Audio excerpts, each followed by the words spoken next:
iltapäivää. Ile, Jenny ja Aino. Meillä on tänään vieras, joka voisi ehkä vastata siihenkin, että minkälaiset vaatteet kannattaa festarille laittaa päälle. Eli Anniina Nurmi, joka tekee ekologisia vaatteita. Tervetuloa. Kiitos.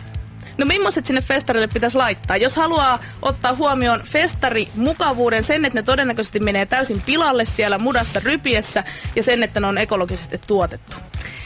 No ehkä festareille voisi vaikka kirpparilta hakea vaatteet, että jos aikoo rypeä kunnolla siellä, niin ehkä kirppari olisi hyvä. Onko se muuten niin, että kirpparilta saa ostaa ihan mitä tahansa? Että uutena, että kaupasta saa ostaa minkkiturkkeja, etkä mitään käärmeennahkabootsia, mutta jos ne on kirpparilla, niin se on ihan ok. Se on enemmän ok. Eli kyllä siinäkin voi miettiä, että tarviiks niitä ostoksia, mutta parempi ostaa kirpparilta. Mä en tiedä, kuinka hyvä asia Anniina Nurmi on taas nostaa esiin, mutta mulla on siis yksi talvitakki, joka on syntymättömän vasikan nahkaa, tämmöistä 70-luvun takki. Niin onko se ekologisesti jotenkin todella synkkää pitää sitä päällä? Ehkä eettisesti arveluttavaa, niin, sanotaan näin. Mitä sille kannattaisi tehdä? Pitäisikö siitä tehdä joku tämmöinen talja vai mitä sille pitäisi tehdä? Niin eikö se ole vähän julmaa, että ne syntymättömät vasikat menetti henkensä ennen kuin ne edes pääsi ulos sieltä mahasta ja sitten ne vielä heitettäisiin roskiin? Että eikö Ile tavallaan nyt kunnioita niiden muistoa? Joo, parempi käyttää sitä. Ja mitä enemmän sen parempi. Nimenomaan. No nyt ihan tähän alkuun meidän pitäisi ehkä käsitellä, että mitä meillä on tällä hetkellä päällä. Joku tuossa meidän shoutboxissakin huomasi, että tänään on maanantai, Illellä on valkoinen päivä päällä. Jotain omituista on sattunut. En mä tiedä, siis tää on mun ainoa tämmönen kesäpaita ja mä päätin laittaa sen tänään päälle. Joka on siis valitettavasti Kiinassa tehty. Mitäs sulla on, Jenny, päällä? No mulla on siis tämmönen Kiinan mekko. Joo. Henkka Maukan Kiinan mekko. Ja sit on Bangladesissa tehty suht halpa takki. Niin mikä tämän kostyymin tämmönen ekologinen jalanjälki ja arvosana olisi, Anniina, sun mielestä? Veikkaan, että jalanjälki on aika iso ja kauhean hyvä arvosana, et ehkä saa. Eli 47 jalanjälki ja arvosana 5-. Mut mitä jos mä olisin kiinalainen ja mä olisin ostanut tämän paidan Kiinasta, kotimaista tuotetta? Olisiko se silti yhtään parempi? Niin ei se sinällään ole paha, että se on tehty Kiinassa, vaan se, että missä oloissa se on tehty.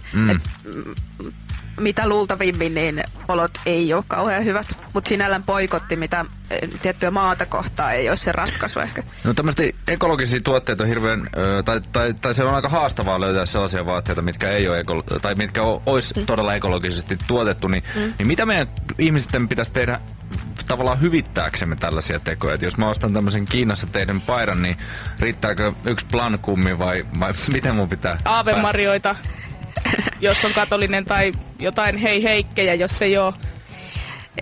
Mä en lähtisi tuohon hyvittämisen tielle, että mieluummin sit mietit, että ostatko ollenkaan sitä, kun ei oikein toi hyvittäminen nyt toimi.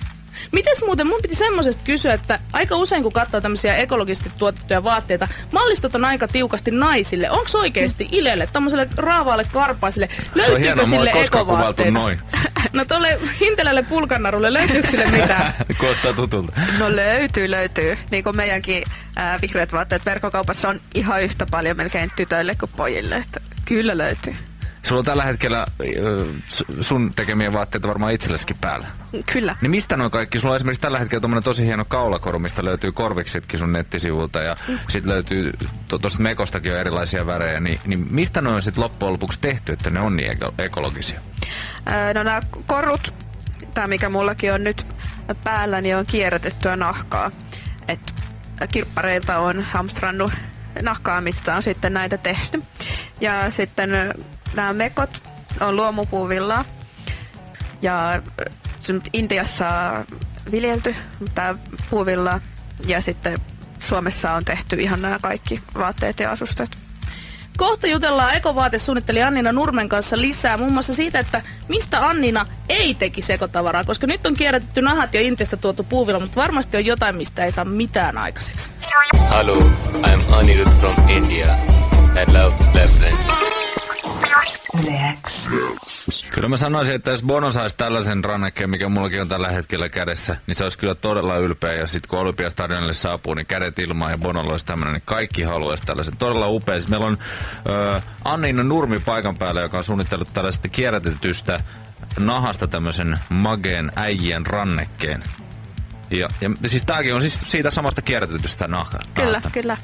tytöille tai pojillekin. Tai hieno, kun tässä jää näkyviin tämä tämmöinen liila väri tänne myös.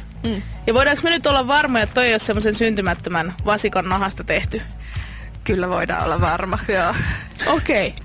No Annina, ekosana on tällä hetkellä tosi in ja pop ja sen avulla myydään paljon vaatteita, mutta kuinka paljon tällaiseen ekologiseen juttuun voi loppujen lopuksi luottaa, jos sillä myydään vaatetta? Se valitettavasti joskus voi olla vaan niin kuin jonkun firman markkinointitempaus, tämmöinen viherpesu, mutta se, että on oikeasti sertifikaatit, mitkä takaa sen, että se on ekologista tai eettistä. Eli siinä tarkoittaa, että siinä on joku ulkopuolinen organisaatio, mikä kanssa käy katsomassa siellä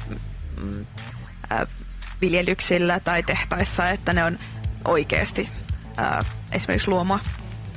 Miten sitten toi hintapuoli? Kuinka paljon voi nostaa tuotteen hinta, jos siinä on se eko edessä? Kyllä se voi olla vähän kalliimpaa, mutta siis nykyään on vähän ehkä vinksahtanut se ajatustapa, että mitä tuote voi maksaa tai saa maksaa. Että yhtä lailla joku halppistuote, niin eihän se tekijä ole siitä saanut juuri yhtään. Mutta toisaalta sitten taas, että jos on tosi kallis tuote, niin sitten se merkki maksaa. Että joku semmoinen balanssi pitäisi löytää siihen. Ja se on just se läpinäkyvyys olisi siinä tärkeää, että yritys tai vaatemerkki oikeasti kertoisi, että missä tehty, kuka on tehnyt ja miten tehty. Kuinka usein tämmöistä tuotantoketjuista loppujen lopuksi tarkastetaan? Että miten pitkälle sä oot itse esimerkiksi tätä sun tuoteketjua tarkastanut? No valitettavan vähän yleensä firmat siitä tietää. Et mun mielestä se olisi tärkeää, että ihan kaikki firmat enemmän paneutuu siihen, että tietää, että tasan tarkkaan missä on tehty. Ja oma mallisto osalta on niin kuin yrittänyt mahdollisimman hyvin sen selvittää. Mitä se käytännössä tarkoittaa? Sulla on tarkkaan valitut yhteistyökumppanit, mutta sä et ole itse käynyt katsomassa siellä Intiassa, että kasvaako se puuvilla siellä ilman, että pienet kädet sitä korjaavat sieltä? Tämä puuvilla, mitä mä käytän, niin silloin GOTS-sertifiointi, mikä takaa, että se on luonnonmukaisesti tuotettu. Että mä luotan siihen sertifiointiin. En ole pystynyt vielä itse käymään katsomassa siellä. Ja siis ainakin mä luulisin siis tällä hetkellä, kun tää ranneke on tässä kädessä, niin kyllähän se sinänsä tuntuu mukavalta, että tietää, että mä en ole tavallaan, tai kukaan ei joutunut kärsiä siitä, että mä pidän tätä. Et siinä mielessä tää kiinalainen paita alkaa nyt poltella mun iholla aika voimakkaasti. Pienet vesikellot nousee jo olkapäälle. Joo, hirveä vyöruusu tulossa. Mutta mä niinku ymmärrän sen, että ihmisellä olisi tälle tarvetta, että saisi käyttää. Jos katsoo esimerkiksi paljon luomumaito poistuu jo tavallisista ruokakaupoista, ne on aina tyhjillään ne laarit. Että luomulla on kysyntää ja tämmöiselle ekologiselle ajattelulle, niin kuinka paljon tällaiselle sun tuotteelle on sitten loppujen lopuksi kysyntää? Kyllä on ollut kiinnostusta paljon ja mun mielestä koko ajan se kiinnostus vaan lisääntyy ylipäätään ekologisia ja eettisiä tuotteita kohtaan. Että mitä enemmän ihmiset saa infoa ja tietoa näistä asioista, niin sitä enemmän ne alkaa miettiä. Niin missä vaiheessa, Annina, sun mielestä tapahtui se, että ihmiset lakkas haluamasta kestoa ja laatua vaatteessa ja lähdettiin tähän tämmöiseen, niin kuin, että 5 euron rätti, jes, käytän sitä 2 viikkoa ja nakkaan sen pois? Aivan, koska nykyään ihmiset jopa ajattelee silleen, että mä ostan tämmöisiä paitoja, että mä tiedän, että mä en voi koskaan pestä tätä. Ja jos mä pesen tämän kerran, niin se nukkaan se on pilalla. Se on pilalla, mutta mä pidän tätä 2 viikkoa. Missä kohtaa me mentiin niin pieleen, Annina? No varmaan siinä vaiheessa, kun siirryttiin tähän niin todellisen teollisen tuotantoon ja haluttiin tuottaa enemmän yhä halvemmalla ja yhä nopeammin, kun siirryttiin näihin halvan työvoimamaihin tekemään, niin siinä kohtaa katosi jotenkin se yhteys siihen, että ei ihmiset enää tiennyt, että missä ne on tehty ja miten. Nyt vähän aikaa saatiin vaan viettää semmoista kulutusjuhlaa, että hei, niin. Halvalla kaikkea! Nyt meitä sit syyllistetään niin paljon, että me ei enää voida tehdä sitä. Meidän on pakko ostaa luomupuuvillaa kallilla. Pakko, mutta kyllä se on hyvä, että porukka alkaa tajua sen, että ei tää ihan näin voi mennä.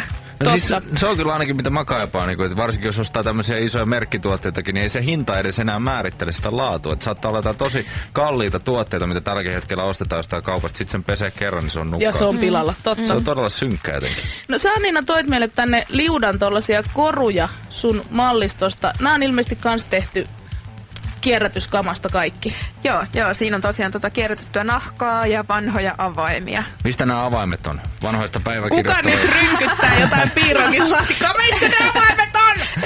En ole vienyt mistään piirokilaatikosta sen tähden kirppareilta ja muualta on niitä hamstrannut. Nämä on tosi näyttävät kyllä. Hienon näköiset. No onko sitten, Annina, olemassa sit jotain tämmöistä kamaa, mistä sä et tekisi ekotavaraa? Että onko esimerkiksi tässäkin nyt vahvasti jotkut muodin virtaukset, että esimerkiksi 90-luvun ja 80-luvun tyyli on in, mutta joku 70-luvun isot kukkakuosit, niin ne jää sinne homehtumaan kirppiksille. Annina kulkee ohi. Ei, mun mielestä se on niinku tavallaan haaste, että saat jostain ihan kauheasta jutusta hienoa. Mä sanoisin, että on mitään tiettyä juttua, mitä mä jättäisin.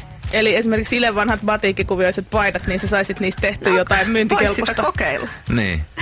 Tietysti tuo batiikkikuvio on sellainen, että jos miettii tuommoista stereotyyppistä ekologista tuotetta, niin sit se olisi ehkä just sitä. Että kuinka paljon sä mietit just sitä, että tavallaan tuommoiselle ekologiselle tuotteelle on sellainen rinnastus, että no niin, että nyt tehdään hippikamaa. Vai että kuinka paljon sä mietit just sitä, että sen ekologisen tuotteen pitäisi näyttää siltä, miltä nykypäivänä vaatteet ja korut näyttää. Nimenomaan haluaisin karistaa sitä, että ekovaatteen täytyy näyttää just semmoiselta hippivermeeltä. Pitää sopia maiharitakkiin. Niin. Se on vaan niinku lisäarvo se ekologisuus, että kyllä se on niinku tosi tärkeää, että se on niinku designiltaan mielenkiintoinen juttu. Eikä tarvi huutaa sitä, että tämä on nyt ekoa.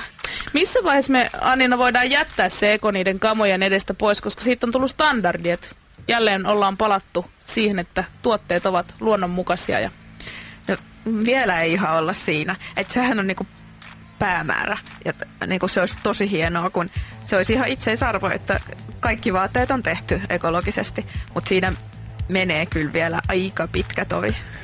Eli Yle X iltapäivän vieraana on Annina Nurmi, joka tekee ekologisesti erilaisia koruja ja vaatteita. Niin Annina, mikä on näiden tuotteiden semmoinen paras eteenpäin viemistapa? Et jos puhutaan paljon siitä, että sinkkuelämää elokuvaa saadaan yksi suomalainen kenkäpari tai Marimekon kuvio, niin onko sulla tällaisia haaveita, että isot julkikset alkaa laittaa nurmikoruja ja nurmivaatteita päälle? No mikä ettei. Sex and the City 3. koreilee piirongin avain korvikset. No vaikka näin. Siinä kärrikaulaa korun vieressä. Tää on yksi vaihtoehto. Mutta se mä voin ainakin luvata, että mä voin pitää tätä ranneketta tästä eteenpäin, ostaa sulta tämän pois, koska tää on hieno. Toi on todella hyvä, sopii Ilen tyyli. Annina, viimeinen kysymys. Mikä on ekoasioissa sun akilleen kantapää? Eli mikä on semmoinen asia, minkä kohdalla sä et jaksa tsempata? Vaatteisiin. Ihan mihin tahansa. Mihin vaan. Eikö sä kierrätä vai syöt vai jotain multipakattua tehotuotantolihaa aamusta iltaan? En syö lihaa ja kierrätän. Ajelet taksilla. Lentäminen. No täytyy myöntää, että oon lentänyt. Et se olkoon mun pahe. Voi. Ei. Aika pienet on paheet naisilla. Kiitos vierailusta. Ekovaatesuunnittelija Annina Nurmi ja Kaapelitehtaalla siis 23. päivä kuluvaa kuuta. Eli tämän viikon sunnuntaina on ystävän myynti ja sinne on ilmeisesti kaikki tervetulleita. Joo, ehdottomasti, että 12.5. Kaapelitehtaalla. Siellä on House of Econ jäseniä paikalla ja paljon kaikkea nähtävää. Ja onko pakko ostaa jotain? Ei ole pakko ostaa. No niin, hyvällä mielin sit sinne vaan katsomaan ja jos jotain tarttuu, niin aina parempi. Aivan. Yle X.